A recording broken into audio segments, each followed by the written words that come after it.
আজ যদি লোকের বাগানে ডাল তুলতে না যেতাম তাহলে যে দুপুরবেলা কি রান্না করতাম নিজেই জানি না, আর ছেলেটাকেই বা কি দিয়ে খেতে দিতাম। এ কি বাবা, তুই এখানে দাঁড়িয়ে আছিস কেন? মা, আমার খুব খিদে পেয়েছে, তাড়াতাড়ি আমাকে খেতে দাও। হ্যাঁ দেবো, আসলে আমি একটু স্নানে গিয়েছিলাম তো ওই জন্য দেরি হয়ে গেছে। তুই বস ওখানে গিয়ে, আমি এক্ষুনি দিচ্ছি।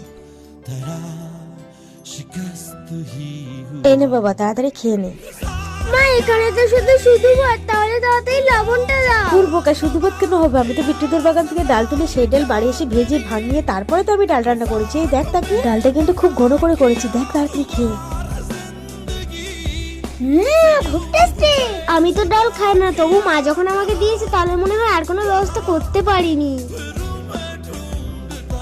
আমি জানি বাবা, তুই ডালটা খুব কষ্ট করে খাচ্ছিস, কিন্তু আমি কি করবো? তোর বাবা যে ঘরে নেই, আমি কি করে জোগাড় করে খাওয়াবো তোকে?